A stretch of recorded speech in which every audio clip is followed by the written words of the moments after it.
تاریخ اسلام میں اہل الرائے اور اہل الظاہر کا ظہور یا ابتدا، جسے جدید اصطلاح میں اہل الرائے یعنی مقلدین اور اہل الظاہر غیر مقلدین یا اہل حدیث یا سلفی کہا جاتا ہے۔ ان کا ظہور کس طرح ہوا؟ موجودہ دور میں ان کے درمیان جو مناظرے ہو رہے ہیں مختلف موضوعات پر، یا امت مسلمہ کے درمیان مذہبی طبقے کے ہاں جو فتویٰ بازی کا دور چلتا ہے، لوگوں کے اقوال و اعمال سے کھیلتے ہیں،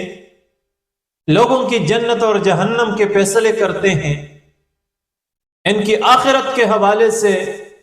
باتیں کرتے ہیں، ان کی اسلام کے ہاں اندر کیا حیثیت ہے؟ سیرت النبی صلی اللہ علیہ وسلم سے اس حوالے سے رہنمائی حاصل کرنے کے لیے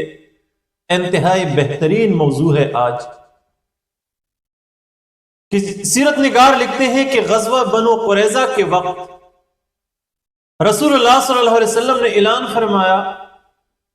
کہ ہم عصر کی نماز بنو قریظہ میں پڑھیں گے۔ رسول اللہ صلی اللہ علیہ وسلم کے اس حکم کی تعمیل میں صحابہ کرام کی جماعت رسول اللہ صلی اللہ علیہ وسلم کے ہمراہ روانہ ہوئی۔ البتہ ایسے صحابہ کرام بھی تھے جو لشکر اسلام رسول اللہ صلی اللہ علیہ وسلم سے جدا ایک گروہ کی صورت میں بعد میں روانہ ہوئے تھے، اور یہ گروہ جب بنو قریظہ کی جانب سفر کرتے ہوئے ایک خاص حد تک سفر طے کی تو راستے میں ان پر نماز عصر کا وقت آیا۔ اب مسئلہ سامنے یہ آیا کہ صحابہ کرام کی اس جماعت میں سے ایک گروہ نے کہا کہ اگرچہ رسول اللہ صلی اللہ علیہ وسلم کا حکم بنو قریظہ میں جا کے نماز پڑھنا ہے، لیکن یہ تو نماز کا وقت داخل ہوا، ہم پہلے نماز پڑھتے ہیں بعد میں روانہ ہوں گے۔ دوسرے گروہ نے کہا کہ نہیں، رسول اللہ صلی اللہ علیہ وسلم کا واضح حکم ہے کہ ہم بنو قریظہ میں جا کے نماز عصر پڑھیں گے، لہٰذا ہم راستے میں نماز نہیں پڑھ سکتے۔ اسی پر پہلے گروہ کی جانب سے یہ بحث سامنے آ گئی کہ اگرچہ رسول اللہ صلی اللہ علیہ وسلم کا حکم بنو قریظہ میں پہنچ کے نماز پڑھنے کی ہے، لیکن اس سے مطلب رسول اللہ صلی اللہ علیہ وسلم کی یہ نہیں ہو سکتی کہ ہم نماز قضا کریں، بلکہ اس سے یہ ثابت ہو سکتی ہے کہ ہم جلدی کریں پہنچنے میں، اب ہمارے ہاں عذر ہے، ہم نہیں پہنچ سکتے۔ دوسرے قرآن مجید کے اندر رسول رب کائنات کا فرمان ہے ان الصلاۃ کانت علی المؤمنین کتابا موقوتا، کہ یہ نماز مسلمانوں پر اپنی وقت مقررہ میں فرض ہے، لہٰذا قرآن کے اس واضح حکم کے مطابق اب رسول اللہ صلی اللہ علیہ وسلم ایسا نہیں کر سکتا کہ نماز قضا ہونے کی اجازت ہے۔ یا ہم دیکھتے ہیں کہ مشکل سے مشکل وقت میں غزوات کے دوران رسول اللہ صلی اللہ علیہ وسلم نماز قضا نہیں فرماتے تھے، حتیٰ کہ اس سے پہلے غزوہ خندق کے موقع پر جب لڑائی کی شدت کی وجہ سے رسول اللہ صلی اللہ علیہ وسلم سے ایک وقت کی نماز فوت ہو گئی تو آپ اس پر انتہائی غمزدہ تھے اور لشکر کفار کے حوالے سے انتہائی بددعائیں دی تھی کہ ان کی وجہ سے یہ نماز فوت ہو گئی۔ یعنی زندگی میں کبھی رسول اللہ صلی اللہ علیہ وسلم نے نماز قضا ہونے نہیں دی، لہٰذا قرآن مجید کے اس واضح حکم رسول اللہ صلی اللہ علیہ وسلم کی سیرت اور زندگی کو دیکھتے ہوئے پہلی گروہ کی رائے یہ تھی کہ ہم نماز راستے میں پڑھیں گے۔ اسی کو تاریخ میں اہل رائے کا نام دی گئی، جو قرآن میں اپنی دانش، اپنی سمجھ اور اپنی سمجھداری کی بنیاد پر بہتری کی تلاش میں، بہتر راستہ ڈھونڈنے کی تلاش میں اپنی رائے استعمال کرتے ہیں، جبکہ دوسری گروہ جس کا کہنا یہ تھا کہ نہیں، رسول اللہ صلی اللہ علیہ وسلم کی اس واضح حکم میں کوئی دو رائے نہیں ہو سکتی، ہم اس میں تعویلات نہیں کر سکتے، ان کی تشریحات نہیں کر سکتے، اس میں رائے استعمال نہیں کر سکتے، بالکل واضح اور دو ٹوک موقف ہے، حکم ہے کہ نماز عصر ہم بنو قریظہ میں جا کر ادا کریں گے، لہٰذا ہم راستے میں ادا نہیں کر سکتے۔ تاریخ میں اس گروہ کا نام اہل ظاہر پڑ گیا، جو بعد میں غیر مقلدین یا اہل حدیث یا سلفی کہلائے۔ اب ان دونوں گروہوں کے سامنے جب اس پر بحث ہو گئی تو ایک گروہ نے، جس کا موقف تھا اپنے وقت مقررہ پر نماز پڑھنا، انہوں نے راستے میں اسی جگہ نماز پڑھی، اور دوسری گروہ جب بنو قریظہ پہنچ گئے تو انہوں نے وہاں پر قضا نماز پڑھی، کیونکہ نماز عصر کا وقت نکل چکا تھا۔ رسول اللہ صلی اللہ علیہ وسلم کے سامنے دونوں گروہوں نے یہ مسئلہ رکھا، صورتحال بیان کی، ہم نے اس طرح فیل کیا۔ تو رسول اللہ صلی اللہ علیہ وسلم نے فرمایا کہ دونوں نے اچھا کیا، بہتری پر عمل کی، دونوں کی رائے ٹھیک ہے۔ اگرچہ ظاہراً یہ دونوں رائے ایک دوسرے کے برعکس ہے، لیکن رسول اللہ صلی اللہ علیہ وسلم نے کہا کہ دونوں کی نیت ٹھیک تھی اور بہتری کی تلاش میں تھے، تو آپ صلی اللہ علیہ وسلم نے دونوں کو درست فرمایا۔ اب سیرت کے اس اہم واقعے پر اگر تحقیق کی جائے تو اس سے بہت کچھ ہم سیکھ سکتے ہیں، بہت بڑی رہنمائی ہمیں سے ملتی ہے۔ پہلا یہ کہ صحابہ کرام کے اس گروہ کے درمیان جب اختلاف پیدا ہو گئی تو یہ اس بات کی دلیل تھی کہ یہ لوگ سارے سمجھدار تھے، باشعور تھے، عالم فاضل تھے، کیونکہ ہمیشہ اختلاف دانشور، سمجھدار اور اہل علم کے ہاں پیدا ہوتی ہے، جاہل لوگ کے درمیان اختلافات پیدا نہیں ہوتی۔ اختلاف رائے فقط اہل علم کے ہاں پیدا ہوتی ہے، اور پھر ان لوگوں نے یہ اختلاف رائے کو اختلاف رائے کی حد تک رکھا، اس کی بنیاد پر دو گروہ میں تقسیم نہ ہوئے اور ایک دوسرے پر اپنی رائے مسلط کرنے کی کوشش نہیں کی، نافذ کرنے کی کوشش نہیں کی، اور اسے ماننے کے لیے ان پر زور نہیں دی، بلکہ جس کو جو بہتر لگا اسی پر عمل کی۔ جس سے ہم یہ بات سیکھ سکتے ہیں کہ جو مسئلہ قرآن مجید حدیث نبوی صلی اللہ علیہ وسلم سے کھل کر واضح نہ ہو اور وہاں پر رائے کا احتمال ہو سکتا ہو، تو ضروری ہے کہ ہم وہاں پر اختلاف رائے کی حد تک رکھیں، اس کو ضد اور عناد، تعصب اور دشمنی کا سبب نہ بنائے، اس سے جدل اور شقاق کا سبب نہ بنائے، اور اپنی رائے کو دوسروں پر نافذ کرنے اور ان کو اپنا مطیع اور فرمان بردار بنانے کی کوشش نہ کرے، اور پھر خود کو اس بات کا مکلف نہ بنائے کہ ہر کوئی ہماری رائے ضرور قبول کرے گا، بلکہ جو مسئلہ رائے کی بنیاد پر ہو وہاں پر اپنی رائے پر عمل کرے، دوسروں کو نہ چیڑا جائے۔ پھر ہم دیکھتے ہیں صحابہ کرام کے اس فعل کو کہ دونوں ایک ہی راستے پر روانہ ہو گئے، اکٹھے سفر میں تھے، کبھی انہوں نے راستہ بھی جدا نہیں کی کہ جی ہم نے اس کی بنیاد پر ہمارے درمیان اختلاف ہے، ہم آپس میں نہیں جا سکتے۔ لہٰذا امت کے لیے بڑی واضح رہنمائی اس میں یہ ہے کہ جہاں پر جس بھی گروہ کے ساتھ آپ اختلاف رکھتے ہیں تو اس کو افتراق کا اور انتشار کا اور تفریق کا سبب نہ بنائے، بلکہ مل کر ایک امت کی طرح رہے۔ پھر رسول اللہ صلی اللہ علیہ وسلم کے فعل کو آپ دیکھیں کہ آپ صلی اللہ علیہ وسلم نے ایسے مذہب کا ایسا مسئلہ نہیں بنایا کہ کسی کو غصہ کی، کسی پر ناراضگی کا اظہار کی، یا ایک کو دوسرے پر فضیلت دی،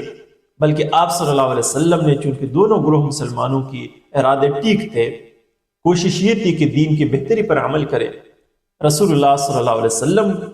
نے دونوں کو بہتر کہا۔ لہٰذا اس سے یہ بات ثابت ہو گئی کہ اگر دین کے کسی مسئلے پر دو گروہوں کے درمیان رائے میں اختلاف ہو اور رائے دونوں ایک دوسرے کے برعکس ہو، تو ہمیں یہ نہیں سوچنا چاہیے کہ برعکس رائے کی صورت میں لازماً ایک ٹھیک ہوگا اور دوسرا غلط، یا ایک کے مقابلے میں دوسرا بہتر ہوگا، بلکہ اسوہ رسول سے یہ بات ثابت ہو گئی کہ دین کے کسی بھی مسئلے پہ چاہے وہ دو رائے ایک دوسرے کے بالکل برعکس نظر آتے ہوں، لیکن ممکن ہے کہ دونوں ٹھیک اور صحیح ہو۔ اب رائے کی اختلاف پر جو اس وقت امت کے اندر جو اختلاف ہے، یا اسی کی بنیاد پر ایک دوسرے پر کفر کے فتوے لگاتے ہیں، ایک دوسرے کو جنت سے نکال کر جہنمی بناتے ہیں، اس کی حیثیت کیا ہے، ہمیں اس کے حوالے سے کیا کرنا چاہیے؟ تو سب سے پہلے مذہبی طبقے کو چاہیے کہ دنیا پر نظر رکھے، کیونکہ جو دنیا کے حالات سے باخبر نہ ہو، ان کا فتویٰ یا ان کے فیصلے یہ انصاف پر مبنی نہیں ہو سکتے۔ مثال کے طور پہ اس وقت گلوبل سروے کے مطابق پوری دنیا میں 25% مسلمان ہیں، یعنی 100 میں سے 25 لوگ مسلمان ہیں، کلمہ گو ہے۔ تو ہمارے عقیدے کے مطابق یہ 75 لوگ جہنمی ہیں اور 25 لوگ جنت والے ہیں۔ تو 75 تو 100 میں سے جہنم کو چلے گئے۔ اب ان 25 میں سے امت مسلمہ کے دو بڑے گروہ سنی اور شیعہ، تقریباً 20 اس میں 25 لوگوں میں سے 20 یا 25% میں سے 20 یہ سنی ہے اور یہ 4-5 ہی شیعہ ہے۔ ان میں سے بھی انتہا پسند لوگ ایک دوسرے پر کفر کا فتوے لگاتے ہیں اور انہیں ایک دوسرے کو جہنمی بتاتے ہیں۔ پھر دیکھا جائے تو ان 25 لوگوں میں سے 25% لوگوں میں سے 4-5% لوگ یہ اہل ظاہر ہے، یعنی غیر مقلدین ہیں، اور یہ 20% یا 20 لوگ 25 میں سے یہ اہل الرائے ہیں، جو حنفی، مالکی، شافعی، حنبلی وغیرہ کے اسکول آف تھاٹ سے یا مکاتب فکر سے ان کا تعلق ہے۔ پھر ایک اور بات اس میں یہ ہے کہ سمجھنے کے لیے اگر پوری دنیا کی حالات کو چھوڑے، پاکستان میں آ جائے، پاکستان کو بطور نمونہ لے لے، کیونکہ یہ ایک اسلامی ملک ہے اور اس کی تقریباً زیادہ حصہ یعنی 95% تقریباً 90-95% مسلمانوں پر مشتمل ہے۔ اسی ریاست کو اگر آپ دیکھیں جہاں پر مکمل مذہبی آزادی ہے، تحریر و تقریر کے میدان میں آزادی ہے، عمل کے میدان میں آزادی ہے، اجتماعات پر کسی قسم کی پابندی نہیں، وعظ و نصیحت پر کسی قسم کی پابندی نہیں، اپنی رائے کے بیان میں کسی قسم کی پابندی نہیں، مساجد اور مدارس کی جال ہے، یہاں پر دعوت و تبلیغ کے مراکز ہے، بہترین طریقے سے پاکستان کے کونے کونے میں دعوت و تبلیغ کا کام ہو رہا ہے۔ لیکن اس کے باوجود اگر آپ دیکھیں سندھ میں، بلوچستان میں اور پنجاب کے دیہات میں، مضافات میں آپ چلے جائے، دور دراز علاقوں میں آپ چلے جائے، ایون خیبر پختونخوا کے دور دراز علاقوں میں آپ چلے جائے، تو بمشکل آپ کو کلمہ پڑھنے والے نظر آئیں گے، بلکہ اکثریت ایسی لوگوں کی ہے جن کو کلمہ پڑھنا بھی نہیں آتا، تو ان کو قرآن کا کیا پتہ، حدیث کا کیا پتہ، سیرت کا کیا پتہ، فقہ اسلامی کا کیا پتہ، بنیادی احکامات کا کیا پتہ، روزہ حج زکوٰۃ کا کیا پتہ۔ تو ایسے لوگ تقریباً پاکستان کے اندر آپ دیکھیں تو بمشکل آپ کو 100 میں سے 80 لوگ یا 75 لوگ ایسے نظر آئیں گے جن کو دین کی ان بنیادی احکامات کا پتہ نہیں ہوتا۔ پھر پاکستان کو چھوڑ کے خیبر پختونخوا کے اندر اگر ہم آ جائے، جو مذہبی حوالے سے پشتون بڑے تیز ہے، بڑے مذہبی نظر آتے ہیں، یہاں پر آپ دیکھیں تو جتنے لوگ ہیں مسلمان کلمہ گو، وہی اہل الرائے، وہی فقہ حنفی سے تعلق رکھنے والے، یہاں پر یہ لوگ دیوبندی، بریلوی، پنج پیری وغیرہ کے تقریر کے درمیان بٹے ہوئے ہیں۔ لوگ ایک دوسرے کو کافر کہتے ہیں، حالانکہ پاکستان کے اندر حالات ہم نے دیکھی کہ 100 میں سے 75 لوگ، یا جو عالمی گلوبل سروے کے مطابق 25 میں سے 20 لوگ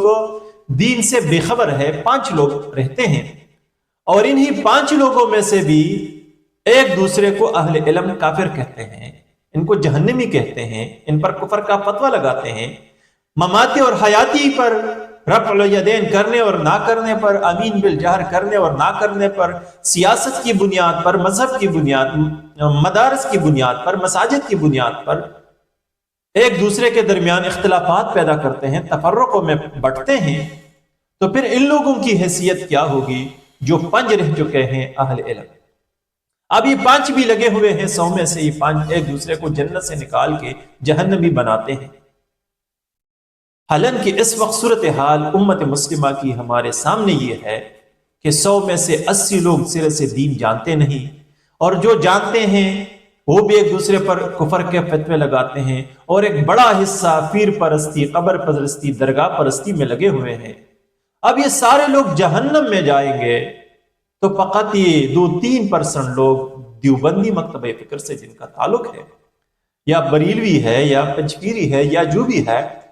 اور وہ جنت میں جائیں گے تو اکیلا اور تنہا یہ لوگ 2-3 لوگ جنت میں کیا کریں گے؟ حالانکہ اللہ تعالیٰ کا تو وعدہ ہے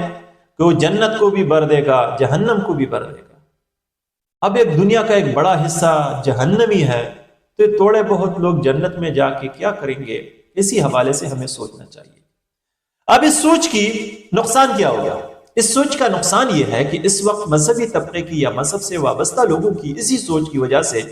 ان کی ترجیحات، میلانات اور سوچ برباد ہو چکی ہے۔ دنیا سے ان کی سوچ ہٹ چکی ہے، فقط جنت اور جہنم تک ان کی سوچ مرکوز ہے۔ مثال کے طور پہ دیکھیں، پاکستان کے اندر خصوصاً اس وقت ہر سال ہزاروں لوگ علماء بنتے ہیں، حفاظ بنتے ہیں، لاکھوں کی تعداد میں علماء کی تعداد ہے، لیکن اس وقت ملک کی مقننہ میں ان کا کوئی حصہ نہیں، عدلیہ میں ان کا کوئی حصہ نہیں، انتظامیہ میں ان کا کوئی حصہ نہیں۔ یہ لوگ باہر مدارس سے فارغ ہو کے فقط یا تو کسی ادارے کے اندر پیش امام بنتے ہیں، اور یا ہی کسی تعلیمی ادارے کے اندر درس و تدریس اسلامیات کے استاد بنتے ہیں۔ اب اس ملک کے اندرونی معاملات میں ان کا کوئی کردار نہیں، ملک کے بین الاقوامی معاملات میں ان کا کردار وہ حصہ نہیں جن کا وہ مستحق ہے۔ لہٰذا اگر فتویٰ بازی سے یہ لوگ اپنی توجہ ہٹا دے اور مقننہ عدل اور انتظامیہ کی جانب مرکوز کرے، جس طرح پاکستان کے اندر جامعۃ الرشید کر رہے ہیں، کے پی کے اندر جامعہ عثمانیہ کر رہے ہیں، یا دیگر مدارس ہیں، جو ایسے افراد تیار کر رہے ہیں جو زکوٰۃ کانے، خیرات کانے، صدقات کانے، سرسایہ کانے، اسقاط کانے کی بجائے اپنا بوجھ خود برداشت کر رہے ہیں اور ملک کی تعمیر و ترقی میں اسلام کی خدمت میں اپنا کردار انجام دیتے ہیں یا انجام دیں گے، ایسے افراد تیار کر رہے ہیں، تو یہ زیادہ بہتر ہے۔ تو ضرورت اس بات کی ہے کہ مذہبی طبقہ اسی جانب توجہ دے دے کہ ہم ملک کے اداروں میں اپنی موجودگی کس طرح یقینی بنائیں گے، ملک اور امت مسلمہ کی تعمیر و ترقی میں اپنا کردار کس طرح ادا کریں گے، اسلامی ریاستوں کے اندر اور بیرونی اور بین الاقوامی معاملات میں اپنا کردار کس طرح ادا کریں گے، لوگوں سے لینے کی بجائے دینے والے کس طرح بنیں گے، کیونکہ رسول اللہ کا فرمان ہے الکاسب حبیب اللہ یا الید العلیٰ خیر من ید السفلیٰ، یعنی دینے والا لینے والے سے زیادہ بہتر ہے، یا اللہ کا کسب حلال تلاش کرنے والا زیادہ بہتر ہے۔ تو ان کی یہ سوچ کی جی ہم زکوٰۃ، خیرات اور صدقات کھانے کی بجائے دینے والا کس طرح بنیں گے، اگر اپنی توجہ یہ اس جانب مرکوز کریں گے تو انشاءاللہ فتویٰ بازی سے ان کو نجات ملے گی، اور امت کی بڑی بہتری اسی میں ہے، مذہبی طبقے کی بہتری اسی میں ہے۔ باقی اسلام میں اختلاف رائے کی گنجائش ہے، ہر کسی کو اختیار ہے کہ اپنی رائے رکھ کے، کسی پر یہ جبر نہیں کہ اپنے رائے دوسرے پر مسلط کرے، کسی کو یہ اختیار نہیں۔ جب اللہ کے رسول نے کسی مسلمان کو کافر نہیں کہا، صحابہ نے کسی کو کافر نہیں کہا، صحابہ اور رسول اللہ نے کسی مسلمان کو جہنمی نہیں کہا، تو ہمیں بھی اسی بابت سوچنی چاہیے کہ ہم ٹیکدار نہ بنے، لوگوں کی اعمال اور اقوال سے کھلواڑ نہ کھیلے، لوگوں کو جنت اور جہنم بانٹنے کے ٹیکدار نہ بنے، بلکہ فقط لوگوں کو دین اسلام میں داخل ہونے کی اور ان کی اعمال کی اصلاح کرنے کی کوشش کرے۔ رب کائنات سے دعا ہے کہ ہمیں سیرت النبی صلی اللہ علیہ وسلم کو سمجھنے کی توفیق عطا فرمائے۔ وآخر دعوانا ان الحمد للہ رب العالمین۔